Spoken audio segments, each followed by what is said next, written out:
Good morning students. आज का जो लेक्चर है ये है हमारा मोडाल्स और ऑक्सिलरीज पे। लास्ट क्लास में हमने पढ़ा था कि हम शुड और वुड को किस तरीके से यूज़ करते हैं। हम आज भी शुड के लिए ही आगे के जो है हम उसको पढ़ेंगे, शुड के लिए, वुड के लिए और फिर जो हमारे दूसरे वर्ड्स हैं उनके लिए भी। तो सबसे पहले जब हम शुड को आज जो हम यूज़ करेंगे शुड को, वो है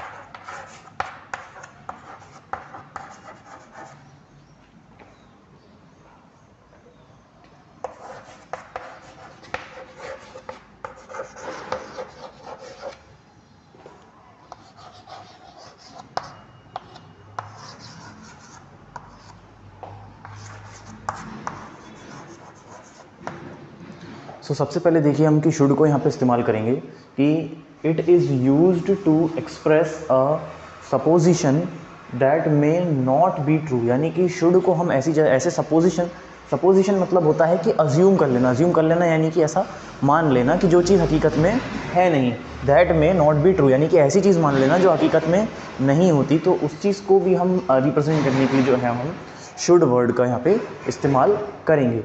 अब जो इसके एग्जाम्पल्स हैं,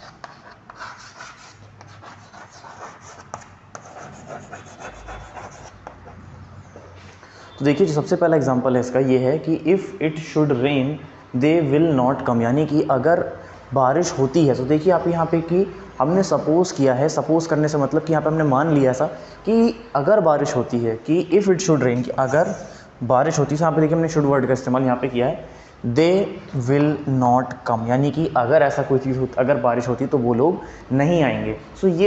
ये सेंटेंस ऐसा है कि जिसमें हमने अज्यूम किया है कि कुछ एक सपोजिशन हमने अज्यूम किया है कि ऐसा चीज़ हो सकती है, that may not be true. लेकिन ये चीज़ हो भी सकती है, नहीं भी सकती है।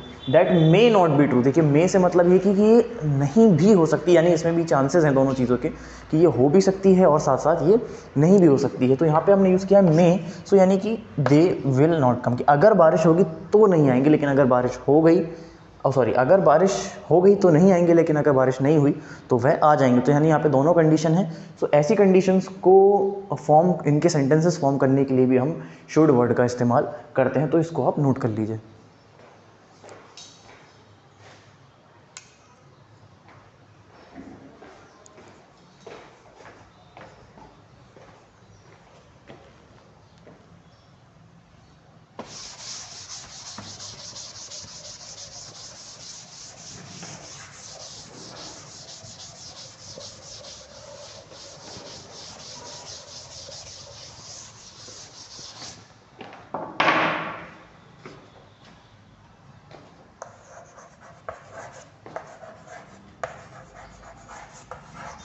अब हम जो है शुड और वुड दोनों वर्ड्स का इस्तेमाल करेंगे यहाँ पे।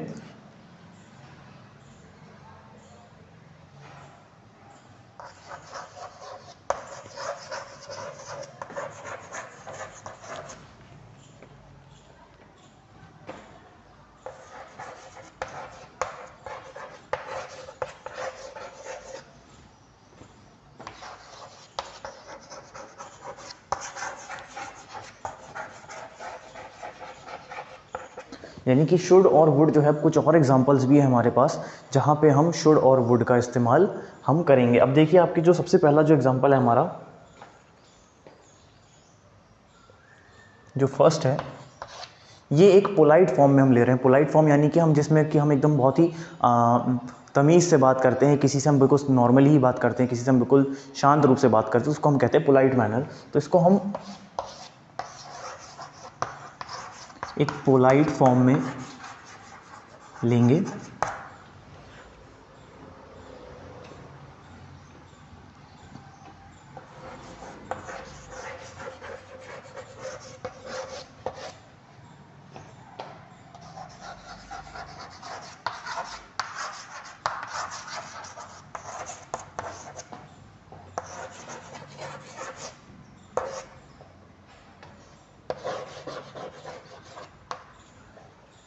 आई शुड ऑब्लिक वुड, यानी कि या तो हम यहाँ पे शुड का इस्तेमाल कर सकते हैं या हम यहाँ पे वुड का इस्तेमाल कर सकते हैं। आप दोनों में से किसी को भी यूज़ कर सकते हैं।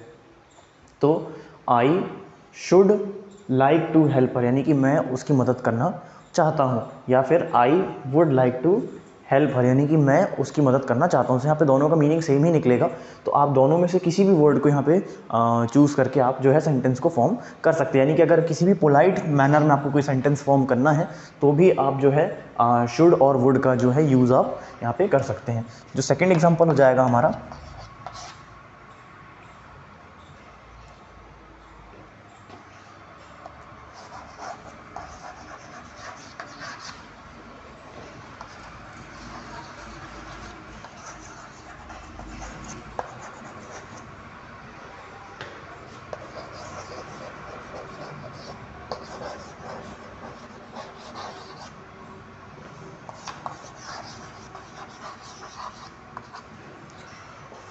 नेक्स्ट है हमारा जो है would you lend me your book please, यानी कि क्या आप मुझे अपनी किताब देंगे। सो यहाँ पे हम देखिए कि यहाँ पे हम किसी से कुछ पूछ रहे हैं, तो हम यहाँ पे किसी से कुछ आग्रह कर रहे हैं। सो यहाँ पे हमने जो है वुड का इस्तेमाल किया है और यहाँ पे आ जाएगा एक क्वेश्चन मार्क।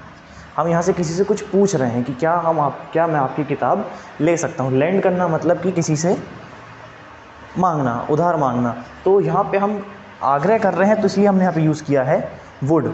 तो ये हो गया एक सेंटेंस जहाँ पे हम वुड का इस्तेमाल करेंगे किसी से भी कुछ भी चीज़, एक क्वेश्चन को फॉर्म करने के लिए। तो ये हो गया सेकंड एग्जांपल। सबसे पहले तो ये दो एग्जांपल्स हैं जहाँ पे हमने शुड और वुड का इस्तेमाल किया है, सो इनको आप नोट कर लीजिए।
नेक्स्ट है you should have been more careful, यानी कि तुमको और ज़्यादा केयरफुल रहना चाहिए था। तो आप यहाँ पे देखिए कि हमने यहाँ पे यूज़ किया है शुड। सो शुड हमने यहाँ पे यूज़ किया है ताकि किसी चीज़ पे को हम एम्फोसाइज कर सकें। एम्फोसाइज करना मतलब होता है कि हम किसी भी चीज़ पर ज़ोर दे सकें, किसी अपनी बात पर ज़ोर दे सकें, उसमें वजन ऐड कर सकें। तो यहाँ पे हमने शुड यूज़ किया है ताकि हम किसी चीज़ पे दबाव एक तरीके से बना सकें। तो ये हो जाएगा कि you should have been more careful, यानी कि तुम्हें और ज़्यादा केयरफुल रहना चाहिए था। तो ये हो गया हमारा थर्ड एग्जाम्पल। इसके बाद जो हमारा फोर्थ एग्जाम्पल हो जाएगा,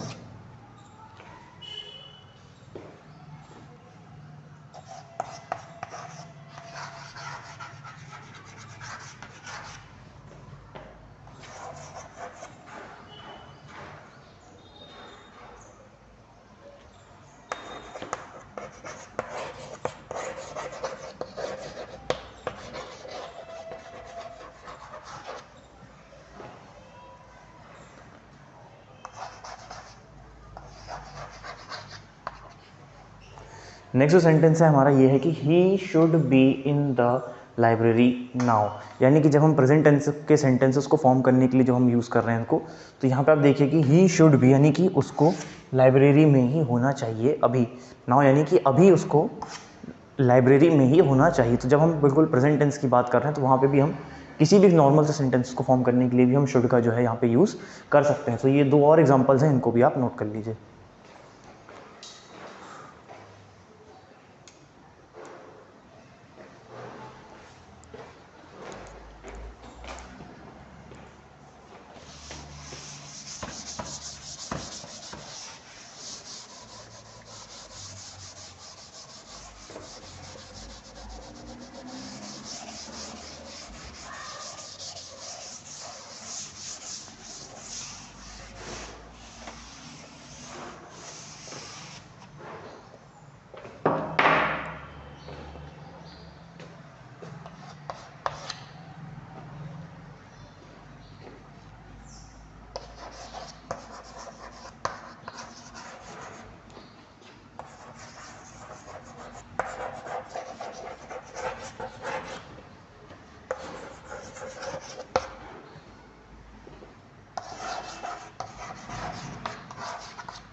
नेक्स्ट जो हमारा सेंटेंस है ये है I wish you would not chatter so much, यानी कि मैं ये विश करता हूँ, विश करना यानी कि मैं यहाँ पे मतलब कि मैं ऐसा सोचता हूँ कि काश you would not chatter so much, यानी कि तुम इतना ज़्यादा नहीं बोलती होती। चैटर करना मतलब होता है बहुत ज़्यादा बोलना, जो जिसको हम कहते हैं कि बहुत ज़्यादा बात करने को हम कहते हैं चैटर करना।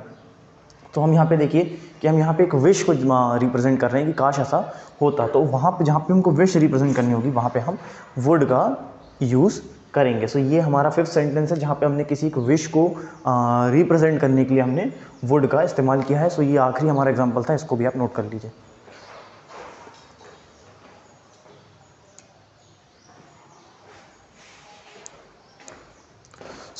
आज की क्लास में हमने देखा कि हम शुड वर्ड का जो इस्तेमाल है वो हम किसी सपोजिशन को कैसे क्रिएट करने के लिए यूज़ करते हैं, और उसके बाद हमने शुड और वुड के और भी कई सारे रैंडम एग्जांपल्स पढ़े, जिसमें कि हमने देखा कि हम शुड और वुड से कैसे तरीके के सेंटेंसेस हम और ज़्यादा फॉर्म कर सकते हैं। आज की क्लास के लिए इतना ही। Thank you.